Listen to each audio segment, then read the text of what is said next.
Yo, what is up, guys? Boris here, doing a live reaction to One Piece. It's been a long time since I've done it, but I think this arc really, really encapsulates everything that I like about One Piece. So we're gonna be doing probably live reactions for the rest of the arc, at least. And then if it does well, I'll keep doing it. But yeah, I got it right here, manga stream, ready to go. I had about 20 minutes, so let's try to keep this short. So here we go, guys. Page 3, Whole Cake Island. Whole Cake Island. Okay. So we're back with Big Mom. Are you kidding? I refuse. Look, it doesn't really have to do anything with you. It's just that if I'm not the one to take Straw Hat's head, I'll be shamed forever. It has something he needs to return to me. Who is she talking to? Oh, she's talking with Kaido. Let's go. Besides, you still owe me a big. Oh, you still owe me one big time, Kaido. That's all in the past. No, that is lifelong. Okay, so Big Mom owes, Kaido owes Big Mom something. I'll have to think about what that could potentially be. Do your worst. I just figured I'd drop you a line. Listen up, I'm gonna be the one to kill the Straw Hat. Dude, are Big Mom and Kaido both gonna be a Wano Kuni? I don't know. That'd be interesting. Let's stay friendly on this one, just like old times. Okay, that's interesting. Okay, so we're back at the Reverie here. I want to know more about the Straw Hat. So let's see if we can, if we'll get some info on that.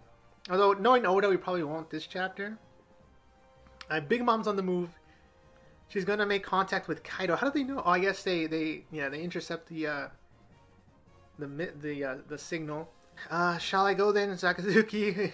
Hold up, Barcelino. Or Barcelino. The strength of the armies of the Wano country is yet unknown. The samurai. Yeah, so the samurai, they don't really know how powerful they are. They're probably really powerful. I mean, we haven't been there yet, but I'm going to assume that there's probably some admiral, maybe an admiral level guy there, maybe. And of course, obviously Kaido's going to be there. Big Mom's going to be there, potentially, so they don't want to go in there just blind. Okay, it's not the Red Port. Are you serious, Scarp? They're after your grandson, Straw Hat Luffy. He's laughing, having a good time. It's no laughing matter. Do you really just want to let two Yonko like each other meet like this? So this is crazy. So the two are now, it's pretty much known that they're going to meet up. What did Boss Sakazuki say? Because the Wano country is not part of the World Government Alliance, they are outside our jurisdiction. I knew it. Not messing with them right now is our best. And then we have Hina. So we have Hina. They're the reason you're called the hero of the Marines, aren't they? Wait, really? So, Oh, Lox, Hina, you're well informed for someone as young as you. Yes, before Roger, the age was theirs. But that was more than 40 years ago now. The past has passed. So I guess Garp at some point took on. I mean, that's pretty crazy if he did. Even if they lost their captain, they've only become stronger. I'm worried. There's no point worrying. If they return, they'll be a huge threat. This situation, though, will get far bigger than any of us are imagining right now. Why does that thought make you smile like that? So, wait, are they talking about the Roger Pirates? Are they talking about the Roger Pirates? Let me go back. Time has passed. I don't know. I guess they're talking about Big Mom and Kaido, but maybe they're talking about the Roger Pirates. Again, I don't have a lot of time right now, so I gotta go. Holy Land, Mary Joyce, Pangea Castle. So that's the name of the castle. We already know that. And if you guys don't know, Pangea just means it's the original landform of all the continents put together. So I think it's a really good name for it. King Steli of the Goa Kingdom, the Oath. Okay, so let's see. Can I sit on it? Even as a joke, such a thing would be unthinkable. None must sit on the throne. It is an empty throne. An oath that the kings of the various countries are equal, and that none must harbor the greed to rule them all. Huh. Okay. That's an interesting concept. The 20 weapons that protect the throne looks like a Keyblade, the Keyblade graveyard a little bit. Represent the oath of 800 years ago. The architects of the world, the first 20 took. They placed this place at the center of the world, with the fact that it cannot be sat upon as a symbol of peace. Just the highest authority in the world, who sits atop even the celestial dragons. The 5 are the 5 elders.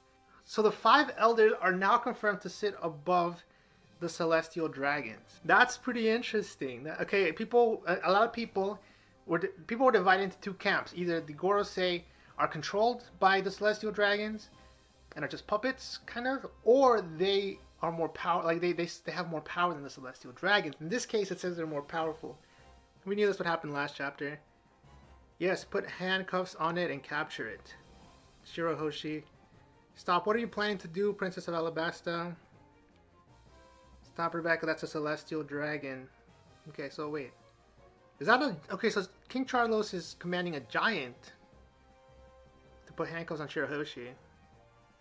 Okay, let's see. Gotta zoom in on this one. Okay. And why should I care? Let me go. Do you have no common sense? If you anger him, all the Dressrosa could be destroyed.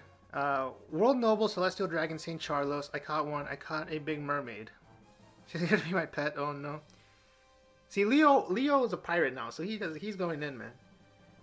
Why are you all just standing around? How dare he do that to a friend of the boss? Hey, my boy Leo and my boy Sire going in, man.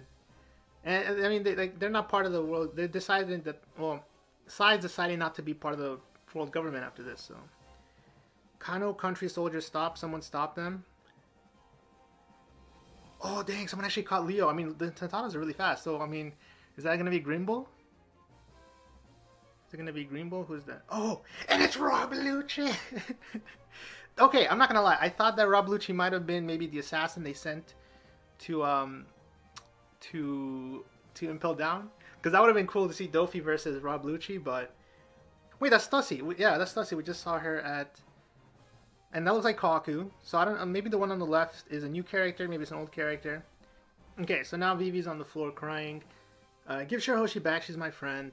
Wait, Princess of Alabasta. King Neptune. He's gonna put Shirahoshi above the. He's gonna put the Fishman Kingdom at risk if it means getting Shirahoshi back. If this is what the world above is like, I cannot bring my people here. No, this isn't what it's like. King Neptune. This isn't what humans are like. Yeah, most people aren't like that. Just these celestial dragons, man. Forgive me, Otohime. Yeah, I mean, her dream was to have them all up there, but King Neptune realized it's probably not a good idea to have them up just yet. You dare fight back against... Okay, is Rob Lucci gonna get in the way? I'm so sorry, as a Celestial Dragon myself, I'm so embarrassed, please forgive me.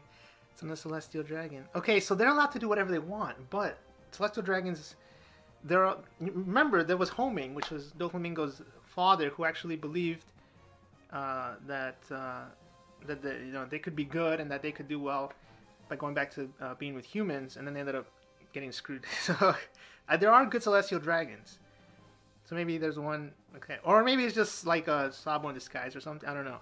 Let's see. Let's let go of Princess Yulunx. Everyone, please accept my apology. A witless fool has polluted the mingling plaza with fear.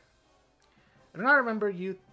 I do not think you remember me, Neptune. But I owe you a great debt, or I owe a great debt to the Ryugu Kingdom.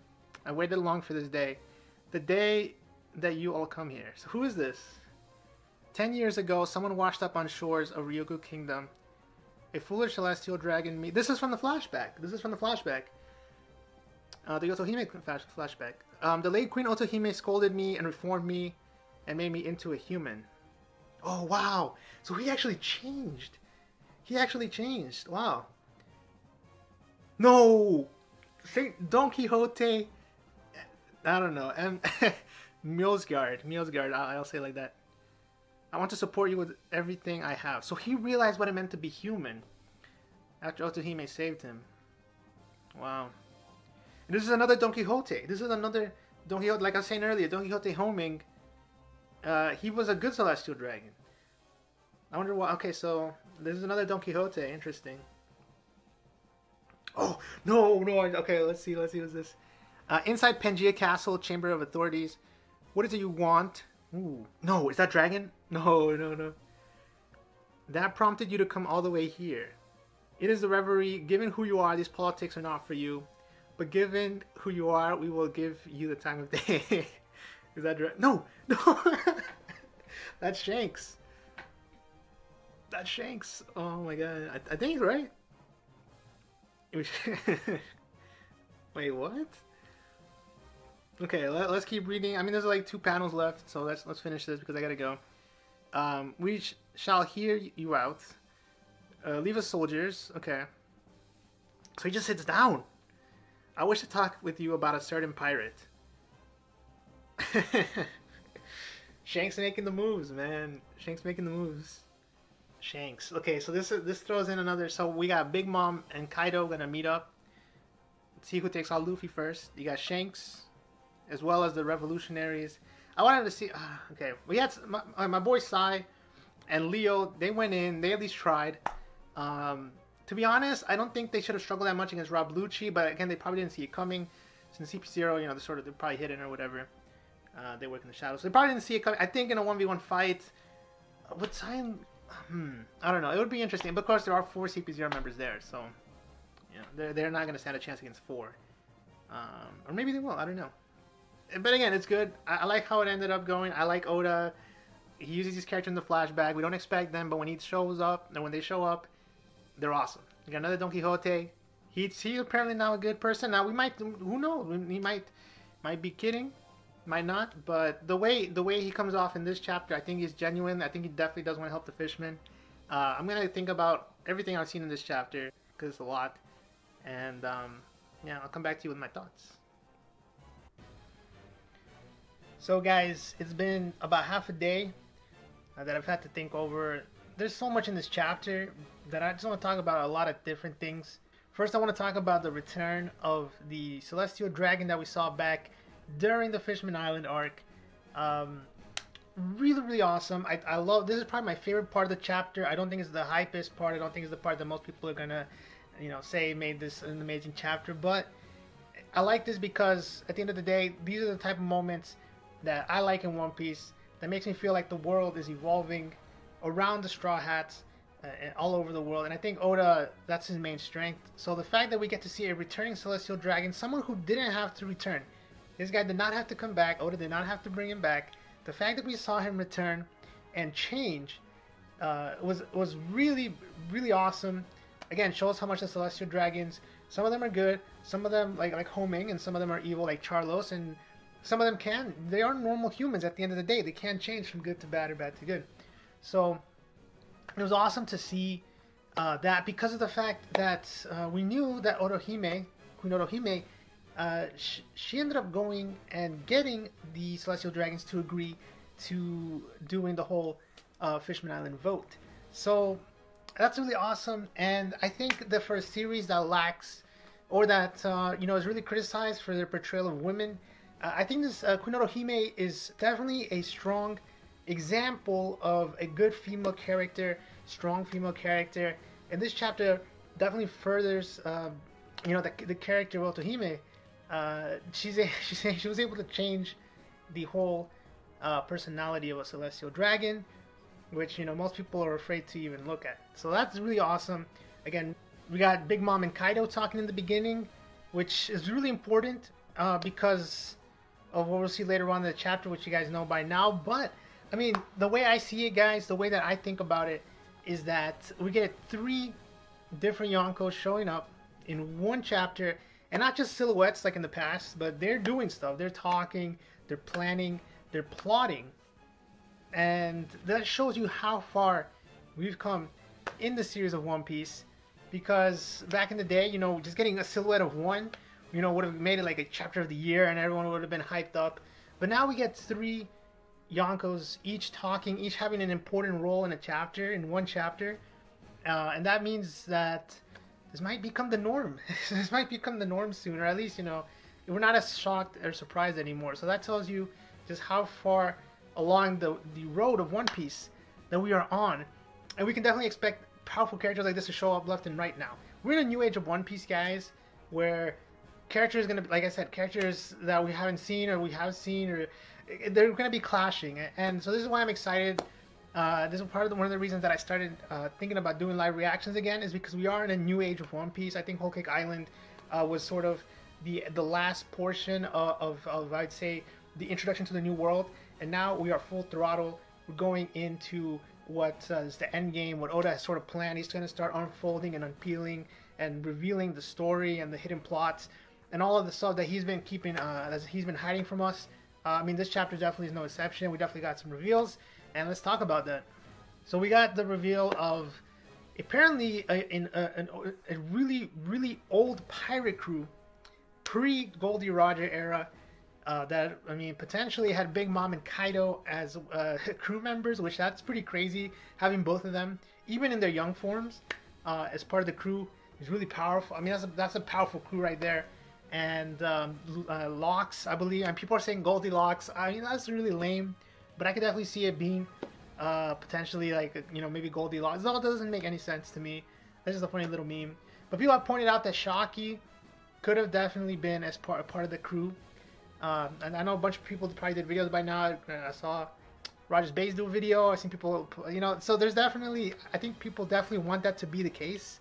And I think that'd be awesome because Shocky's definitely a character that I've been interested in for a long time, and hopefully finally get a backstory to her. Similar to how Kureha, because somehow they're both able to maintain their youth. I mean, obviously Kureha looks old, but she's really old in terms of age. And Shocky as well is really old, but she looks really young. So maybe they have the same secret, maybe they're different secrets, but I want to know more about them. Definitely interesting, and maybe pivotal characters at some point in the One Piece series. And I want to know more about this crew, because, I mean, again, if you had Big Mom and Kaido, it's something, you know, this has to be a powerful crew. Garp is probably stronger than we all thought.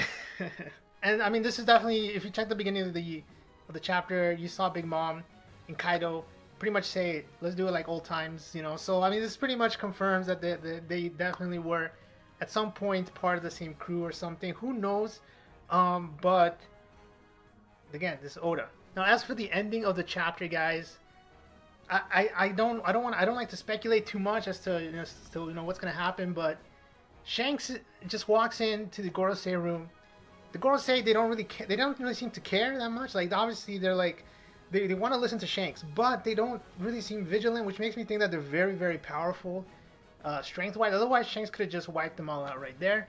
So I'm gonna assume that they're really powerful, and Shanks knows not to take on 5 at one time. Although maybe there's something else. I mean, maybe I don't know. To be honest, there's just too many possibilities. Maybe people are saying Shanks is allied with them.